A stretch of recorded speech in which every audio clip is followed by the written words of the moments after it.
Hello guys, what's up? I'm back with another video for you guys today, and this video is the weighted Justice League review. The Snyder cut. Yeah, let's get into it.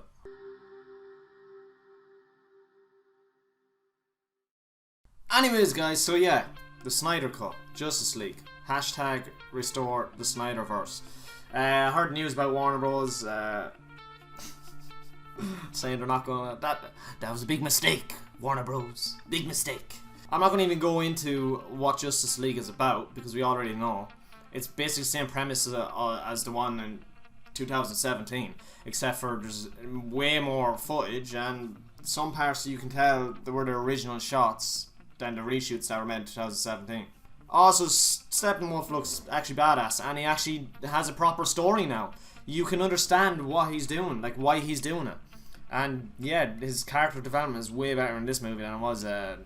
He's not really just an empty statue in this one, like 2017. Also guys, I forgot to say this, spoiler alert, because I'm going to be talking about spoilers, but I'd say everyone's seen it already, so it's not really a fucking shock, is it? Also in this Justice League, you actually see Darkseid, and you don't just see him once, you actually see him a few times. Now it's not like he's the main character, or the main villain, but you can see they're setting him up to be the main villain. So yeah, Wonder Woman much better in this. Flash is much better. I still kind of, you know, his running's still a bit off, but whatever. He's much better character development. Cyborg is actually, he probably holds this movie together. I really like Cyborg. They've fucking done him good in this. It's not like they didn't do him dirty like in 2017. And there's some beautiful shots in this movie, guys. There really is. Also, it's R-rated. Heads do get chopped off, guys. That's another good thing about this. It's a superhero movie that's R-rated. We need more of them. And it's kind of understandable and it's realistic in this universe that Zack Snyder is creating. You know, it's more dark, it's more, you know, you don't just get thrown at a wall and then you're perfectly fine, you're just knocked out, you die. Especially with the power of a god or something. For instance, Wonder Woman with the Irish terrorists, she just punches them around the place and you see the blood splatter on the wall afterward. Like, if you can't hit someone like that and nothing happen to them.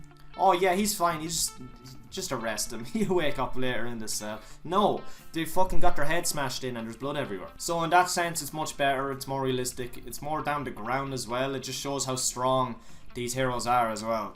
Like, you really see how powerful they are in this. This movie all around is just much better. I only watched Justice League once, and that was in theaters. That was in the cinema. And I shitted on it then, and I still shit on it now. I never went back to watch it, because I remember it, because it's that bad. I think there's one or two scenes that were okay. Even the design for Steppenwolf wasn't good in 2017. The design for this Steppenwolf is so much better. It is so good. He actually looks menacing. Steppenwolf's character himself is just so good in this movie. I'd actually probably put him up as probably one of the best villains in any live-action superhero movie. To be honest with you, I fell in love with the character that much. There's no need to get to positives because that's what the review was. That was my take there. The negatives is what I'm going to get to now, and then I'll get to the rain. Right, so the negatives are Flash still kind of, his run is still kind of retarded. I don't really like it. At the end when he's like turning back time, it looks okay, but apart from that, for the rest of the movie, it was eh. Wonder Woman, like I said, I like the way they didn't do her dirty in this. They made her actually strong, like what she is in the comics. But the negative I have about it is every time she's on screen, you hear that theme. The whatever the fuck you want to call it, but there's memes about it already.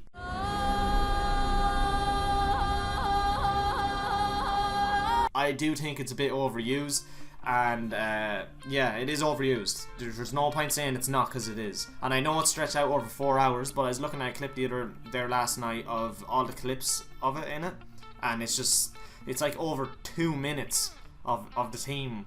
And it just, every time she comes on screen, it's just that theme, you know, it just doesn't feel right. I think it's overused. So yeah, that's another negative I do have. It gets a bit annoying. And I think this is probably my last negative point on the, opinion on the movie. But what I thought was, it was a bit too long. Now I know people are saying, oh, you know, 4 hours, we want that, that's what we want. No, you don't want that.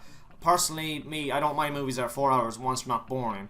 And I did really like this movie. I think it's probably up there with one of the best superhero movies. So it's definitely in top 5 for me. But the one issue I really do have with it is just the 4 hours. Like, it's just too long. I think they need to take 25 minutes, 30 minutes off the movie, because there's some parts there that are just pointless talking.